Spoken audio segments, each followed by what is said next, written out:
Sana pinatapa ang isang dating beauty pageant candidate sa Island Garden City of Samal. Ang bangka ng dalaga natagpuan sa Putikan.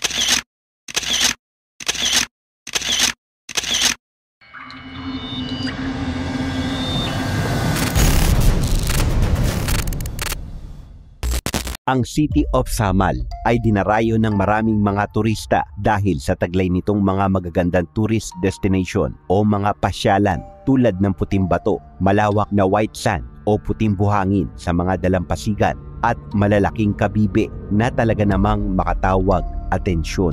Ngunit gaano man kaganda ang bayan nila, hindi pa rin maitatanggi na katulad ng ibang bayan, mayroon din itong madidilim na kwento na gumulat at nagdulot ng pangamba sa marami. Gaya na lamang ng nangyari noong 2017 kung saan isang babae na sinasabing isa sa mga tinanghal na beauty queen sa lugar ang nasawi. Sabay-sabay nating alamin at alalahanin ang naging masakit na kapalaran sa buhay at pangarap ni Kimberly Boston Autida sa kamay ng lalaking kasama niya sa kanyang paglaki at kasama sa paglalaro noong kabataan, kasamang umakyat sa mga puno at manghuli ng mga tutubi. Alamin natin kung ano nga ba talaga ang nangyari sa kanya at ganoon ang kinahinatnan ng istorya niya. Ngunit bago ang lahat, kung bago ka pa lang sa ating channel, ay inaanyayahan na kita kaibigan na mag-subscribe sa ating channel at i-hit ang notification bell para ma-notify ka sa ating mga susunod na episodes. Salmo 82:3-4. Bigyan ninyo ng katarungan ang mga dukha at ulila. Ipagtanggol ninyo ang karapatan ng mga nangangailangan at inaapi. Iligtas ninyo ang mahihina at mga nangangailangan mula sa kamay ng masasama.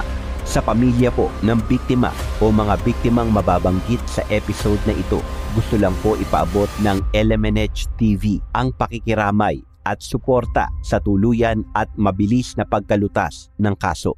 Maraming salamat po. Buwan ng Hulyo, taong 2017, nakatanggap ng ulat ang tanggapan ng kapulisan ng Kaputian Police Station sa Island Garden City of Samal dahil sa nakitang wala ng buhay na katawan ng isang dalaga sa madamo at maputik na bahagi ng Barangay Adecor, Kaputian District. Kinilala ang biktima bilang si Kimberly Boston Autida na 19 na taong gulang at nasa ikatlong taon na niya sa University of Southeastern Philippines Mental Campus at kumukuha ng kursong Bachelor of Science in Community Development. Sinasabi na nang makita ang katawan ng dalaga ay nasa isa itong kalunos-lunos na kalagayan kung saan nakatali ang kamay at paa nito. May nakatali rin tuwalya sa kanyang leeg. Ayon sa ulat, huling nakitang buhay si Kimberly noong umaga ng nasabing araw at patungo ito sa isang tindahan na may 1 kilometrong layo mula sa bahay na tinitirahan nito. Makalipas ang mga oras ay hindi na ito nakauwi pa at bandang 11:00 ng tanghali natagpuan ang wala ng buhay nitong katawan. Si Kimberly Autida ay isang maganda, matalino at responsableng individual at anak, batay na rin sa paraan ng paglalarawan dito ng kanyang mga magulang. Mataas ang pangarap nito sa buhay at talaga namang mahusay ito sa klase at nagtapos ito bilang valedictorian noong high school. At bukod pa sa taglay nitong talino, hilig din ito ang pagkanta at pagtugtog gamit ang kanyang gitara. Palagi itong sumasali sa mga beauty pageant sa kanilang lugar at noong 2016 nga lamang ay isa ito sa mga kandidata sa mutya ng Samal at nakuha nito ang ika-4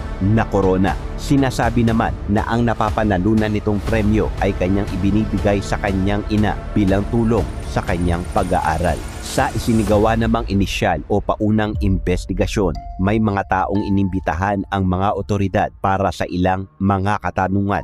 Kabilang dito ang 20 anyos sa kapitbahay ng biktima na si Elvin Huna. Sa kanilang pagtatanong dito ay napansin na nila ang kakaiba sa mga kilos nito dahil sa hindi ito mapakali at nanginginig din ang katawan nito. mas lumakas rin umano ang hinala nila nang mapansin nila ang mga bakas at galo sa braso at mukha. Ngunit itinanggi pa rin nito ang mga aligasyon sa kanya at sinabing ang mga sugat na meron siya ay sanhi ng pagkakadapa. Kaya naman, matapos ang interogasyon o mga pagtatanong ay kanila itong pinakawalan dahil na rin sa kawalan ng sapat na ebidensya na maaaring magturo rito bilang suspect sa nangyaring insidente. Nang matagpuan naman ang isang kulay dilaw na jacket malapit sa pinangyarihan ng krimen, nagkaroon ang mga pulis ng isang ebidensya kung saan ayon sa mga tao ay pagmamay-ari iyon ni Elvin Huna. Dahil dito, agad na inaresto si Elvin kinabukasan, ganap na alas 10 ng umaga, ika-20 ng Hulyo taong 2017. Nang maaresto na ang suspect ay doon na nito inamin ang karumal-dumal na krimen na ginawa nito kung saan ay nasawi nga ang dalaga.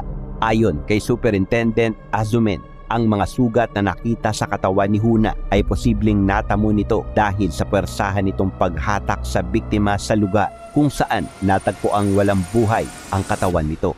Ayon pa sa kanya, nakagawian na umano ni Kimberly na magtungo sa bahay ng kanyang lola at lakarin ang 1 kilometrong distansya. Kaya naman, malaki ang posibilidad na habang naglalakad ang biktima ay doon na ito sinundan ng suspect at ginawan ng masama. Ayon kay Elvin, kababata niya si Kimberly at matalik niya itong kaibigan. Mabait umano ito at maganda, dahilan kung bakit nahulog ang kanyang loob dito. Matagal na rin umano niya itong nililigawan, ngunit palagi siya nitong tinatanggihan. Napag-alaman din ng mga otoridad na may record ang suspect sa kanilang lugar dahil sa gumagamit ito ng iligal na droga at sa katunayan, napabilang din ito sa mga listahan ng tukhang surrendery doon.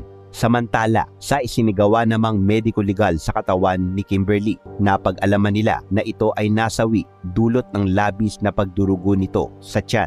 Ito ay sinasabing dahil sa malalakas na suntok na kanyang natamo sa kanyang sikmura. Dahil dito ay na-damage umano ang atay nito na siya namang naging dahilan ng kanyang pagkasawi. Nakita rin umano sila ng mga senyales na nagsasabing ang biktima ay nakaranas ng paggalaw sapagkat nakitaan ito ng mga silya sa henitalya nito. Sa kabilang banda, si Elvin Huna naman ay sinampahan ng kasong paggalaw at at ito ay pansamantalang ipiniit sa Kaputian Police Station habang hinihintay ang gaganaping proceedings. Ilang araw naman matapos ito ipiit sa bilangguan, ika-24 ng Hulyo taong 2017 ay napabalita ang pagpanaw nito. Ayon kay Superintendent Noel Azumen, dadalhin sana nila ang suspect sa hospital matapos nitong magreklamo dahil sa matinding sakit ng tiyan bandang alas 4:30 ng madaling araw. Ngunit nagawa nitong tanggalin ang kanyang posas gamit ang isang wire at sinubukan din umano itong agawin ang baril ng escort na pulis, kaya naman ay nabaril ito sa kanyang ulo. Sinubukan pa umano itong dalhin ng mga otoridad sa ospital, ngunit doon ay dineklara ito ng emergency doctors na wala ng buhay dahil sa natamo nitong tama ng baril sa ulo. Narecover sa suspect ang maliit na retaso ng wire na sinasabing gamit nito upang tanggalin ang lock ng kanyang posas. Sa kabilang dako, si Kimberly ay nag-iisa lamang na anak ng kanyang mga magulang, kaya naman labis ang sakit na dinadamdam ng mga ito dahil sa nangyari sa kanilang anak.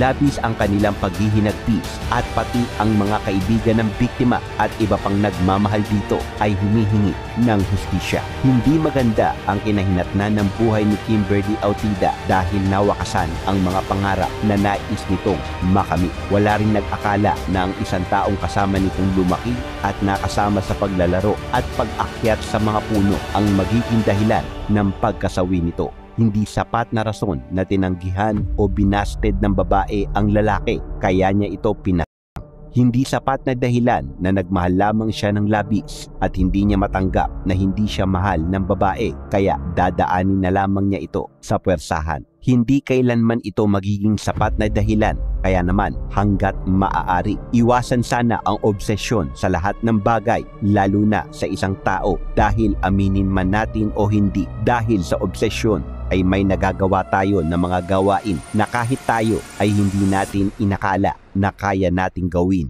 Ang matinding obsesyon ni Edwin Huna kay Kimberly Autida ang naging sanhi ng paggalaw upang angkinin ang dalaga. Kaya naman, magsilbi sana itong aral para sa lahat na kung tunay ang pagmamahal na mayroon tayo sa isang tao, hindi natin hahayaan na maging dahilan ang pagmamahal na ito upang sirain ang buhay ng taong mahal natin o sa atin minsay nagtiwala. So ngayon, alam mo na ha.